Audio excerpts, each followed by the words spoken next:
ಹಿಜಾಬ್, ಬುರ್ಖಾ ಇತ್ಯಾದಿಗಳನ್ನು ಮನೆಯಿಂದ ಶಾಲೆಯ ಕಾಂಪೌಂಡ್ ತನಕ ಹಾಕಿಕೊಂಡು ಬರಲಿ. ಬಳಿಕ ಶಾಲೆಯಲ್ಲಿ ಸಮವಸ್ತ್ರ ಹಾಕಿಕೊಳ್ಳಲಿ. ಇಡೀ ರಾಜ್ಯದಾದ್ಯಂತ ಎಲ್ಲಾ ಶಾಲೆಗಳಲ್ಲೂ ಇದೇ ರೀತಿ ನಡೆದುಕೊಂಡು ಬರ್ತಾ ಇದೆ. ಇದರ ಹಿಂದೆ ವ್ಯವಸ್ಥಿತ ಷಡ್ಯಂತ್ರವಿದೆ ಎಂದು ದಕ್ಷಿಣ ಕನ್ನಡ ಜಿಲ್ಲಾ ಉಸ್ತುವಾರಿ ಸಚಿವ ವಿ. ಸುನೀಲ್ ಕುಮಾರ್ ಮಂಗಳೂರಿನಲ್ಲಿ ಮಾಧ್ಯಮದ ಜೊತೆ ಮಾತನಾಡಿದ್ದಾರೆ. ಕರ್ನಾಟಕದಲ್ಲಿ ಅರಾಜಕತೆ ಸೃಷ್ಟಿಸಲು ಇದನ್ನು ಕೆಲವರು ಮಾಡುತ್ತಿದ್ದಾರೆ. ಮಾಧ್ಯಮದ ಮೂಲಕ ನಾನು ಪ್ರಶ್ನೆ ಮಾಡುತ್ತೇನೆ. ಹಿಜಾಬ್ ಹಾಕುವುದು ವ್ಯಕ್ತಿ ಸ್ವಾತಂತ್ರ್ಯ ಅಂತ ಸಿದ್ದರಾಮಯ್ಯ ಸಹಿತ ಹಲವು ಸಂಘಟನೆಗಳು ಹೇಳ್ತಿದ್ದಾರೆ. ಹೇಗಿದ್ರೆ ಮಸೀದಿಯಲ್ಲೂ ಮಹಿಳೆಯರಿಗೆ ಪ್ರವೇಶ ಕೊಡಲಿ. ವ್ಯಕ್ತಿ ಸ್ವಾತಂತ್ರ್ಯ ಇದ್ರೆ ಮಸೀದಿಗೆ ಯಾಕೆ ಇವರು ಪ್ರವೇಶ ಕೊಡೋದಿಲ್ಲ? ಸರ್ಕಾರಿ ಶಾಲೆಗಳಲ್ಲಿ ಹೇಗೆ ಇರಬೇಕು ಅಂತ ಅವರೇ ನಿಯಮಾವಳಿ ರೂಪಿಸೋದನ್ನ ಸರ್ಕಾರ ಸಹಿಸೋದಿಲ್ಲ. ಕಾನೂನು ಚೌಕಟ್ಟಿನ ಬಗ್ಗೆ ಯೋಚಿಸ್ತಾ ಇದ್ದೇವೆ. ಮುಸ್ಲಿಂ ಮಹಿಳೆಯರಿಗೆ ತ್ರಿವಳಿ ತಲಾಖ್ ರದ್ದು ಮಾಡಿ ಭದ್ರತೆ ಕೊಟ್ಟಿದ್ದು ಮೋದಿ ಸರ್ಕಾರ. ಇದನ್ನ ಅರ್ಥ ಮಾಡಿಕೊಳ್ಳಿ. ಸರ್ಕಾರ ನಿಮ್ಮ ಒಳಿತಿಗಾಗಿ ಯಾವಾಗಲೂ ಇದೆ. ಯಾರೋ ಸಿದ್ದರಾಮಯ್ಯ, ಖಾದರ್, ಎಸ್ಡಿಪಿಐ ಹೇಳಿಕೆ ಕೊಟ್ರೆ ನೀವಿದನ್ನ ಮಾಡಬೇಡ್ರಿ. ವ್ಯಕ್ತಿ ಸ್ವಾತಂತ್ರ್ಯದ ಬಗ್ಗೆ ಮಾತನಾಡುವವರು ಮಹಿಳೆಯರನ್ನ ಮಸೀದಿಗೆ ಕರೆದುಕೊಂಡು ಹೋಗುವ ಬಗ್ಗೆ ತೀರ್ಮಾನ ಮಾಡಿ ಅಂತ ಹೇಳಿದ್ದಾರೆ. ಫೆಬ್ರವರಿ 11ರಂದು ಜಿಲ್ಲಾ ಕೆಡಿಪಿ ನಡೆಯಲಿದೆ. ಜಿಲ್ಲೆಯ ಸಮಗ್ರ ಅಭಿವೃದ್ಧಿ ಬಗ್ಗೆ ಚರ್ಚೆ ನಡೆಯಲಿದೆ. ಅಕ್ರಮವಾಗಿ ಗೋಕಳವು ಮಾಡಲು ಅವಕಾಶ ಇಲ್ಲ. ಪೊಲೀಸರು ಕಾನೂನು ಕ್ರಮ ಕೈಗೊಳ್ತಾರೆ ಅಂತ ಹೇಳಿದರು.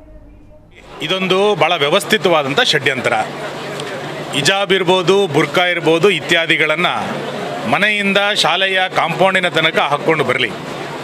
ಅದಾದ ನಂತರ ತರಗತಿಗಳಲ್ಲಿ ಕೂತ್ಕೊಳ್ಬೇಕಾದ್ರೆ ಎಲ್ಲ ವಿದ್ಯಾರ್ಥಿಗಳ ಥರನೇ ಸಮವಸ್ತ್ರದಲ್ಲಿ ಕೂತ್ಕೊಳ್ಬೇಕು ಅನ್ನುವಂಥದ್ದು ಸಂಪ್ರದಾಯ. ಇಲ್ಲಿಯ ತನಕ ತುಂಬ ಶಾಲೆಗಳಲ್ಲಿ ಆ ರೀತಿಯಾದಂಥ ನಡ್ಕೊಂಡು ಬರ್ತಾ ಇದೆ. ಆದರೆ ಕರ್ನಾಟಕದಲ್ಲಿ ಏನೋ ಒಂದು ರೀತಿಯಾದಂಥ ಅರಾಜಕತೆಯನ್ನು ಸೃಷ್ಟಿ ಮಾಡಬೇಕು ಅಂತೇಳಿ ಕೆಲವರು ಹೊರಟು ಕೆಲವೇ ವಿದ್ಯಾರ್ಥಿಗಳನ್ನು ಎದುರು ಬಿಟ್ಟು ಈ ರೀತಿಯಾದಂಥ ಪ್ರಕರಣಗಳನ್ನು ಮಾಡ್ತಾ ಇದ್ದಾರೆ. ನಾನಿವತ್ತು ಮಾಧ್ಯಮಗಳ ಮುಖಾಂತರ ಪ್ರಶ್ನೆ ಮಾಡ್ತೇನೆ. ಸಿದ್ದರಾಮಯ್ಯನವರ ಆದಿಯಾಗಿ ಕೆಲವು ಸಂಘಟನೆಗಳು ಹಿಜಾಬನ್ನು ಹಾಕುವಂಥದ್ದು ವ್ಯಕ್ತಿ ಸ್ವಾತಂತ್ರ್ಯ ಅಂತೇಳಿ ಬೊಬ್ಬೆ ಹಾಕ್ತಾ ಇದ್ದಾರೆ. ವ್ಯಕ್ತಿ ಸ್ವಾತಂತ್ರ್ಯದ ಬಗ್ಗೆ ಮಾತನಾಡುವಂಥವ್ರು ಮಸೀದಿ ಒಳಗೆ ಮಹಿಳೆಯರಿಗೆ ಪ್ರವೇಶ ಕೊಡಲಿ. ವ್ಯಕ್ತಿ ಸ್ವಾತಂತ್ರ್ಯ ಮಾಡೋರು ಯಾಕೆ ಮಸೀದಿ ಒಳಗೆ ಮಹಿಳೆಯರಿಗೆ ಪ್ರವೇಶ ಇಲ್ಲ? ಒಂದು ಕಡೆ ಮಹಿಳೆಯರಿಗೆ ಎಲ್ಲೂ ಕೂಡ ಪ್ರವೇಶಗಳನ್ನು ನಿರಾಕರಣೆ ಮಾಡುವಂಥವ್ರು ಸರ್ಕಾರಿ ಶಾಲೆಗಳಲ್ಲಿ ಹೀಗೆ ಬರಬೇಕು ಅಂತೇಳಿ ಅವರೇ ನಿಯಮಾವಳಿಗಳನ್ನು ರೂಪಿಸುವಂಥದ್ದನ್ನು ಯಾವುದೇ ಕಾರಣಕ್ಕೂ ಸರ್ಕಾರ ಸಹಿಸೋದಿಲ್ಲ. ನಮ್ಮ ರಾಜ್ಯದಲ್ಲಿ ಸರ್ಕಾರಿ ಶಾಲೆಗಳಲ್ಲಿ ಅಥವಾ ಖಾಸಗಿ ಶಾಲೆಗಳಲ್ಲಿ ವಸ್ತ್ರ ಸಂಹಿತೆ ಅನ್ನೋದು ಸಾಂಪ್ರದಾಯಿಕವಾಗಿ ಬಂದಿದೆ. ಕಾನೂನಿನ ಚೌಕಟ್ಟನ್ನು ಕೊಡಬೇಕು ಅನ್ನೋದ್ರ ಬಗ್ಗೆ ಆಲೋಚನೆಗಳನ್ನು ಮಾಡ್ತೇವೆ.